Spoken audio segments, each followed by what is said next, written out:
for the interruption. At this time, we need any senior that is taking a BTEC class this year to please report to the Commons for testing.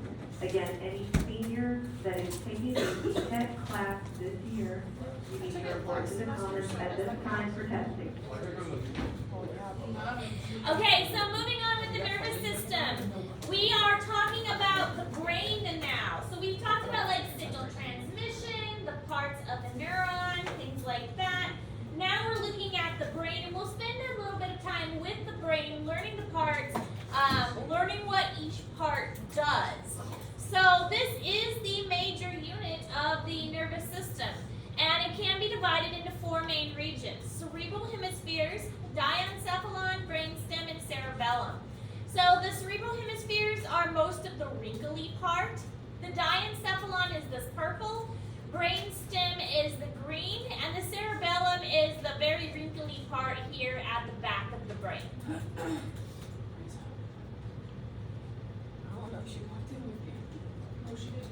Oh. Did she not ride with you? She's definitely not. She probably went to Wendy's. No, whenever it gets close to tardy passing, if she's not already in the school by the time it goes on, she has to go to Oh yeah, so then she just waits till the end of the hour and then comes up. She's a lot tired. It says apparently if your name is. No, but like.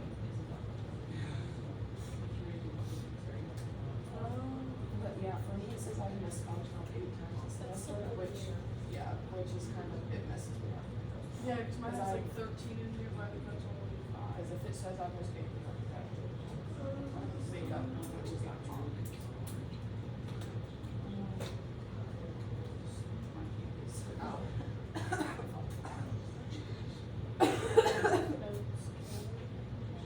She hasn't put it in already, but she does the final draft. Yeah, mine is in here. She hasn't. Okay, so we're looking at the cerebrum. Cerebrum is the lower, it's the lower part, and it has, or sorry, no, that's the cerebellum. Cerebrum is the top part. Saying it wrong. Cerebrum is the top part. It's divided into two hemispheres, and it's got lots and lots of folds. So all of those folds help with memory and motion and movement and processing and things like that. A lot of the cerebrum controls balance, but it also provides timing for skeletal muscle activities, coordination, all kinds of things. So if we look at the brain, you can see that there is a line that goes down the center, and that does divide the cerebrum into two different sides. Question, you said like the folds and like memory and stuff. What if someone had like a smooth? They are not as capable of learning and remembering. Isn't that like an actual thing with the brain? Or am I Yes. just like making it up? Yes. So more advanced animals, the more folds they are, basically that means like the more intelligent they are. The folds help to increase surface area. So that means we can have more brain surface area in our heads, and we don't have to have like a super big head. I mean, it's not that funny. Sorry. Oh my god, you are all going today. You're making fun of my head. Just laughed at you. What am I supposed to do? Big head, big brain. Big brain.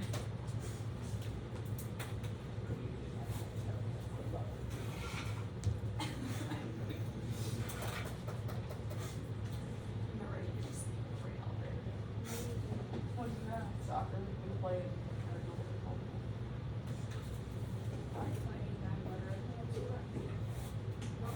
Play volleyball and softball. They cut both games. Not in here. Huh? No. I don't know. She needs to go to the Commons, Riley.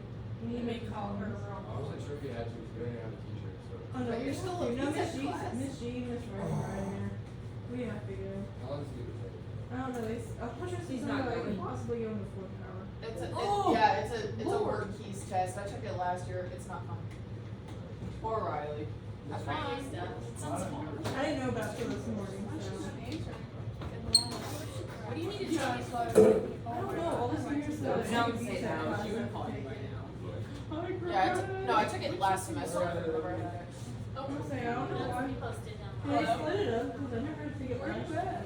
Oh, but that's seniors. Yeah, that is Okay, so the cerebral hemispheres are paired left and right and includes more than half of the brain mass.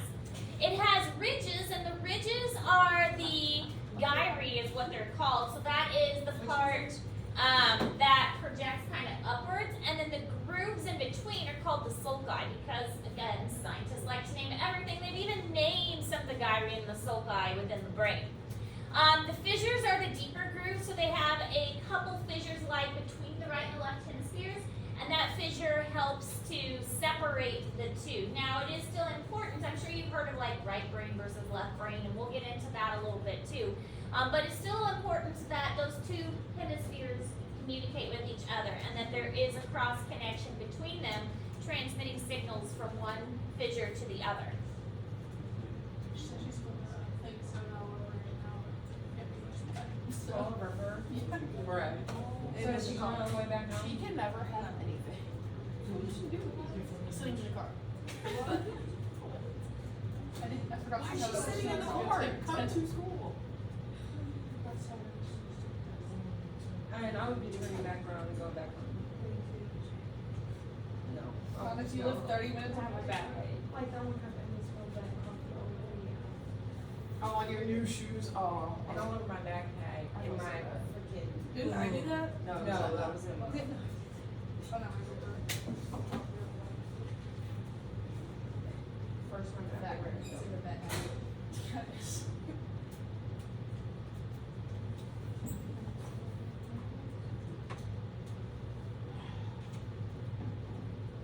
Just picture her crying. She sent a picture to you? No, I said I could just picture her Oh. crying. Why is she drinking soda? And that makes you laugh. That's Yeah. terrible. So bad.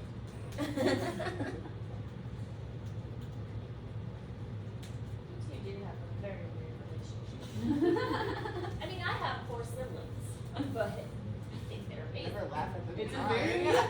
very strong love and very strong hate relationship. It's very sweet. It's just an accident. And now she's Right. I'm just crying. Yeah, I cried. She got next to her. No, but you were like, That's sad. I'm crying. It's a thing of soda. Like, it's a thing of soda. It just depends on. Okay, so this is in Google Classroom, and there will be labeling portions of the test. However, the test will not include an actual model. You'll just have pictures to label this time. So that's a little bit easier, because I really only have 2 brain models to go with. So you won't have models to label, you'll just have pictures to label. But cerebral hemisphere, diencephalon, cerebellum, and brainstem.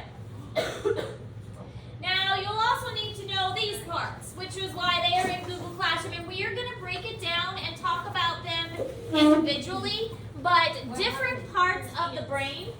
There are a lot of ants. I don't know why Yeah, I they're put my backpack over there and I just saw them crawling on our bags. I'm like, don't know why they're ants. I was feeding them to the fly trap yesterday. But anyways, we will learn the different parts of the brain and what the different parts do. So this is in Google Classroom to kind of help you, just so you have a visual, but we will go over this in more detail as we move along with this unit. This is also in Google Classroom. This will help you as well to kind of visualize what parts of the brain does what. So if we're looking at the brain, this is the center fissure, and then we've got the 2 hemispheres of the brain, and so we can see that the fingers and hands are controlled by this portion of the brain. Then further down, you've got like the face, eyes, the speaking and swallowing and tongue, all of that is further down kind of in the temporal region. The same on this side, and the abdominal, like the intestines. So this is another kind of visual to help you understand how the brain operates. Yes. Okay, how do people like even find this stuff out? Like, I don't. Different parts of the brain get damaged, and then they're like, oh, now their finger doesn't work because this part of the brain was damaged. Is So I remember Mostly like that. I remember reading a book and this chick was like in a car crash and like she hit her head some way and like her brain would like bounce around and now she's like blind. we're gonna read an article about a guy who worked in a construction field, and he had a pole go through his head and come out his cheek. So like the pole went all the way through and he lived. But they were able to figure out a lot of what was going on with the brain in that region because it was damaged. And then also lobotomies. We'll talk about lobotomies because that was fun.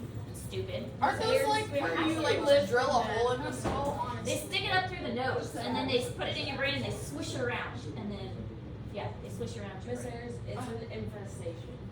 They're attacking Liz's cage. Oh, why is he doing Liz will eat 'em. Liz gonna get fat. He's tweaking. I What will. is he doing?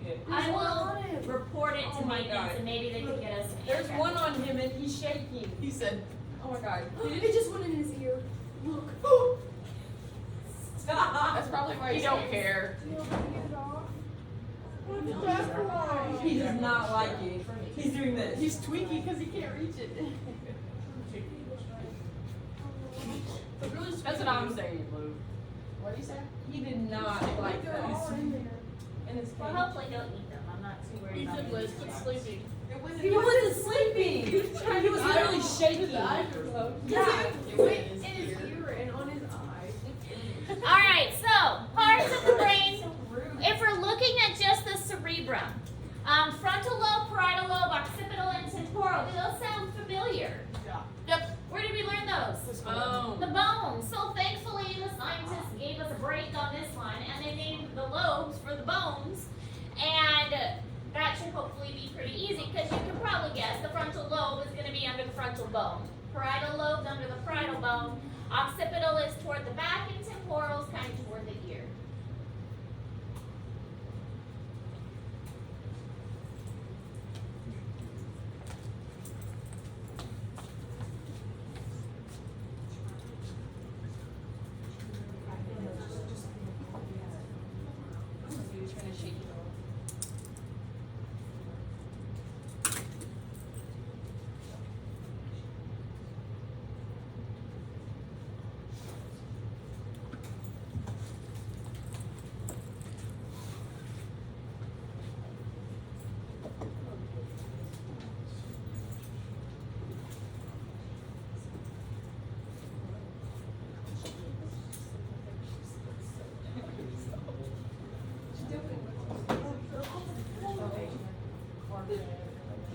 They're all on the floor. Here, I'll give you the fly trap. Put that on the show. Fly trap.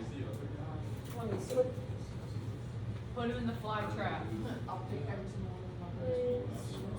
That was scary food. Oh God, quit. You're actually the perfect size for the fly trap. Can I start smashing They're all on the floor too. He sees it. He sees that. Like, what if They're harmless. Annoying, but harmless. Okay, so the frontal lobe. The frontal lobe of the brain is located right behind the frontal bone, and this plays an important part in memory formation, emotions, decision making, and personality. So we mentioned lobotomies, and we'll talk more about that a little bit later on, but what lobotomies were is they stuck a hook up the nose and they swished it around inside the frontal lobe. Is this Miss Ayers? I do have Evan.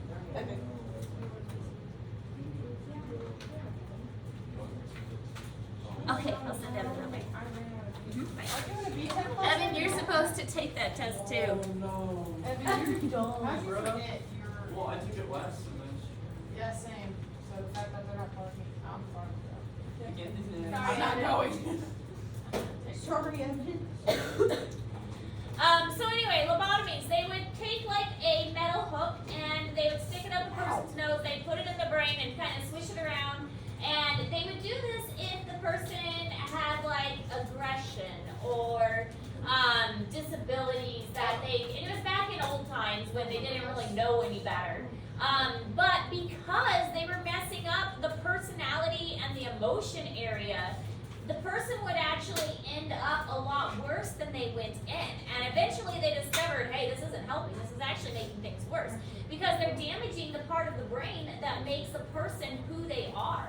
And so they were completely changing people's personalities. And sometimes aggression got worse, and sometimes the memories, they wouldn't remember things because that part of their brain got disturbed. And that is how they discovered what different parts of the brain do, is because different parts got damaged and they were able to observe, oh, you know, now the personality is gone, so the personality must be in this part of the brain. Eventually they stopped doing that, obviously. Kind of like bloodletting. We haven't really talked about bloodletting too much in here. We talked about bloodletting in zoology. It's where they would cut you open and drain the bad blood out. Because that's a smart thing to do. But it's very popular, and I think it was George Washington. They thought he might have died from bloodletting, from losing too much blood. George Washington, he died like a bad death, didn't he? There's like one book that She would be the we one got that from told like, No, it's Taylor Swift. what's it called? Like that kind of like I know, or but something. or something. Is that the word? She always sings a song. But there's a book about like a bunch of historical deaths. I mean, yeah, she is.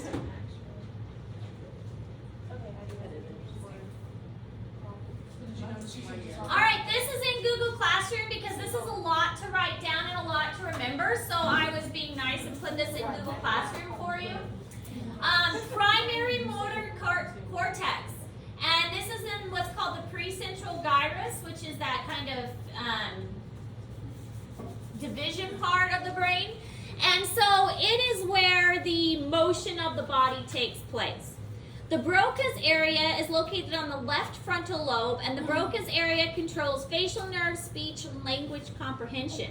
So if this area gets damaged at some point, then the individual is not going to be able to learn languages very well. Orbital frontal cortex is the frontal site for lobotomies, and we already mentioned that. With lobotomies, this would be, oh my goodness, who else didn't go? It's in this area. Mackenzie. Don't look at me. Yeah, she's looking at me, shaking her head, and she's like, no. I'll send her that way. Tears again. Bye. Oh god. Did we see that coming? It's okay, Mac. Take this wherever I will leave. I don't want to go. Take your water bottle. No. Well, have fun. Be great. Notes will be posted online. Alright, anyway, so what they wanted from lobotomies is diminished rage, decreased aggression, and poor emotional response. But what they got was epilepsy, no emotional response, so they kind of like, they didn't care. They didn't care about stuff. Very apathetic. And preservation, they like uncontrolled repetitive actions, gestures, or words, so kind of almost like Tourette's. All of that was what they got from lobotomies instead. So the olfactory bulb is cranial nerve 1, responsible for the sensation of smell. There are 12 cranial nerves, and we will learn all of them. That'll be part of your labeling. All right, parietal lobes. The parietal lobe of the brain is located deep to the parietal bones, and its job is sense and integration of sensations. I'll try and make this bigger for next class because that's really small. Sense and integration of sensations and spatial awareness. We talked about proprioception yesterday and what that was. Proprioception is the awareness of your body in space. The fact that you know where your arm is, even if you can't see your arm, and you know where your leg is, even if you can't see it. So that is located within the parietal lobe.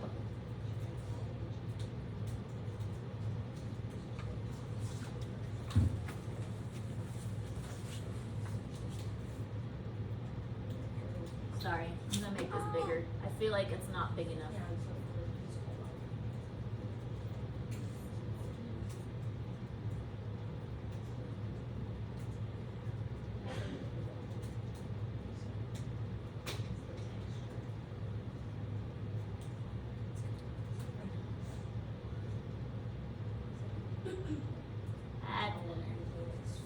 There we go.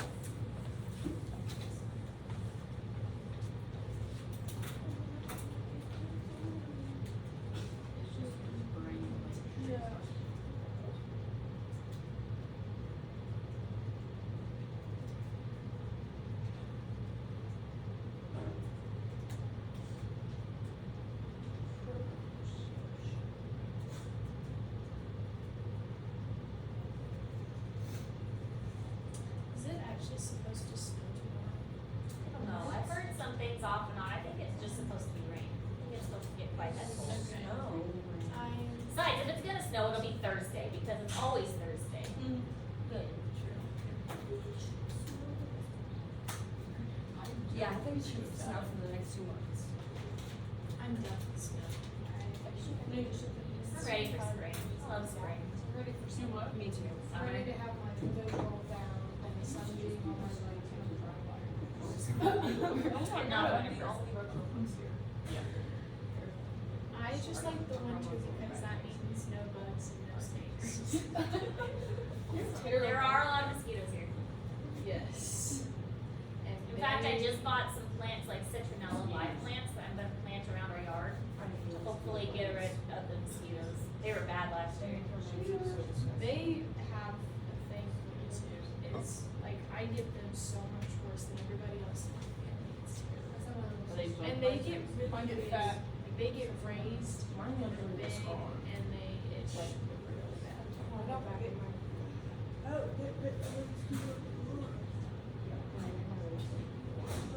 They just smell good, I guess. Well, I think they say it's some type of, like, some blood types they like more than others. So, I don't know what blood type you have, but So when's the blood drive? Friday. Alright, so, this is also in Google Classroom because again, I felt like it was a lot to write down. But the primary somatosensory cortex is the postcentral gyrus, site involved with processing of tactile and proprioception information. So if you're touching something hard or soft, that goes to this area to be processed. The somatosensory association cortex, integration of interpretation of senses related to the body. So may assist with like visual motor coordination. If you see something and you like, I can look at that desk over there and I know I can't reach that desk. That is too far away. I can look at this desk and I know that my body can reach that. So that's kind of what this is doing. It's letting you know, okay, I can reach that, but not that. My body can stretch that far, but not that far. Primary gustatory. Gustatory is taste, and so that is also found in the parietal lobe and the cortical regions. And all of that's in Google Classroom. Occipital lobe. The occipital lobe is at the back of the brain. This is mostly where vision takes place, which is really kind of confusing because the eyes are at the front of the head. You'd think it would make sense for the frontal lobe to be responsible for vision, but it's not. It actually sends that information to the occipital lobe of the brain, and that's where the vision information gets processed. So the occipital lobe is mostly vision. So if that gets damaged, that's one of the things that would cause the vision to have issues. Now, Olivia, was it you saying that your friend got hit in the head or something and they lost their vision? Who was saying That was What did you say that- she Oh, read it's something something. about that. She just read about something. Oh, okay. But yeah, if the back of the brain gets damaged, you will lose your sight. Or at least the ability to interpret what you're seeing, which is kind of the same thing.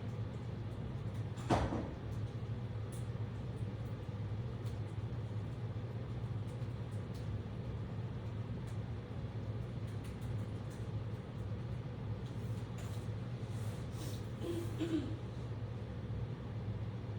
you know how much more we have? We're going to talk about the temporal lobe. I think after that we're done.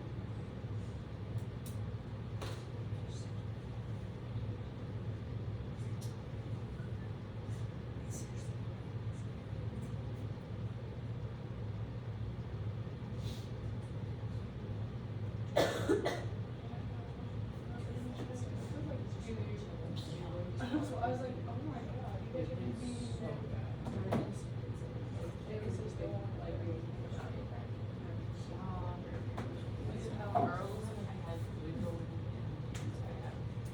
Alright, so this is also in Google Classroom, so you don't have to write this down, but in the occipital lobe, we've got the primary visual cortex. This is where recognition of size, color, light, motion, dimensions, all of those kinds of concepts related to vision. And then the visual association area, which interprets information. So this helps to kind of put it all together as far as vision is concerned. But that's all located in the occipital lobe. All right, temporal lobe. Temporal lobe's located on each side, and this one does kind of make sense. It's close to the ears, so it does relate to hearing. So a lot of hearing processing, what are you hearing, what does it mean, all of that takes place in the temporal lobe. This also is the area of language comprehension, so that makes sense as well, that if you're hearing something, it's going to help you interpret the language that you're hearing. And then also some memory and memory formation, information retrieval that's taking place in that lobe.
See a cricket in there?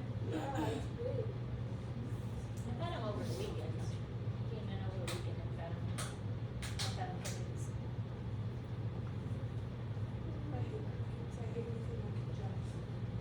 Okay, this is also in Google Classroom. You don't have to write this down. Primary auditory cortex, responsible for hearing. Primary olfactory one. Olfactory is smell. So once it reaches the cortex via the olfactory bulbs. So smell also is processed here. Wernicke's area, obviously Wernicke, somebody discovered it, just like the Broca area, Broca, somebody discovered it. That's the language comprehension. It's located mostly in the left temporal lobe. So the left temporal lobe is mostly the language association. If children have ear infections and things when they're little, it can greatly delay their development of language. And so it's important to make sure that they're able to hear, because if they miss that critical stage of development, it'll be very difficult for them to learn languages later on. It's also why children, like young children, learn languages better. So when I taught in Garden City, half the population was Hispanic, and most of the students were bilingual and would translate for their parents, like for conferences and things. And I always found it fascinating that the younger kids were so good at switching back and forth, because that language develops later on, which is also why it always made me wonder why we don't take, why we take Spanish and thing in high school. We really should be taking it at the elementary level, because students at that level would pick up on it a lot quicker, because that's when they're learning languages more. So, it's true. Because it's harder to learn it when you've already got a language established and you're in high school. If you learn it when you're in elementary school, you pick up on it a lot faster. Alright, this isn't that important, but it shows how there is cross connection between the lobes. So you can see that fissure here in the center, but it is very important that the two sides of the brains talk to each other. We also have some crossing here at the brain stem, and that's why what you see out of one eye actually crosses and goes to the other opposite side of the brain, and so on. But there is a lot of connection in neurons that make the two halves of the brain talk to each other. Alright, so that's all. You are going to continue to work on the nervous fill in the blank. I had forgotten that I actually printed them off. So if somebody would rather have a printed copy, I've got those up here. I'm sorry I didn't give them to you yesterday. I forgot that I'd already done that. It is in Google Classroom as well, but if you would like a printed copy, I do have those. This is due on Friday. Questions? All right, get to work. Yeah, that's fine.